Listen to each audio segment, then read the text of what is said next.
ஃபிளைட்ல travel பண்ணும்போது நீங்க ஏறி உட்கார்ந்தோம்னால ஃபிளைட் எடுக்க மாட்டாங்க. நீங்க ஏறி எல்லாரும் உட்கார்ந்ததுக்கு அப்புறம் கதவை சாத்திட்டு ஏர் ஹோஸ்டஸ் வந்து சில இன்ஸ்ட்ரக்ஷன்ஸ் கொடுப்பாங்க. அதுல முக்கியமான இன்ஸ்ட்ரக்ஷன் என்ன தெரியுமா சொல்லுவாங்க?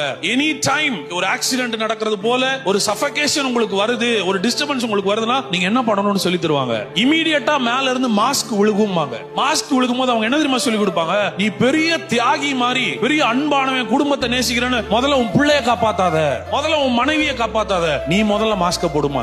அடுத்தது அடுத்தவங்களுக்கு ஹெல்ப் பண்ணு. உனக்கு போடாம நீ அவங்களுக்கு போட ஆரம்பிச்சீங்கன்னா ரெண்டு பேரும் கஷ்டப்படுவீங்கன்றார். லைஃப் பார்ட்னர்னு சூஸ் பண்ணும்போது நான் சொல்றேன், நீ முதல்ல செட்டில் ஆகு, அதுக்கப்புறம் இன்னொரு ஆளை கூட கூப்பிட்டுக்கலாம். நீயே இன்னும் செட்டில் ஆகல, உனக்கே எந்த வழியில போறோம்னு தெரியல, எந்த லைன்ல நம்ம டிராவல் பண்ண போறோம், நம்ம ஒர்க் என்னவா இருக்க போகுது, நம்ம ஃபியூச்சர் எப்படி இருக்க போகுது, பிசினஸ் பண்ண போறோமா, வேலைக்கு போக போறோமா, மினிஸ்ட்ரி பண்ண போறோமா, உனக்கே கிளாரிட்டி இல்லாதப்போ குருடனுக்கு வழிகாட்டுற குருடா இருக்காதீங்க. ரெண்டு பேருடைய லைஃப் போயிடும். மேரேஜ், லைஃப் பார்ட்னர், லவ் அப்படின்றது நீ செட்டில் ஆனதுக்கு அப்புறம் ஸ்டார்ட் ஆகும். அதுக்கு முன்னாடி பண்றது எதுவுமே உங்களுக்கு டேஞ்சரஸ்.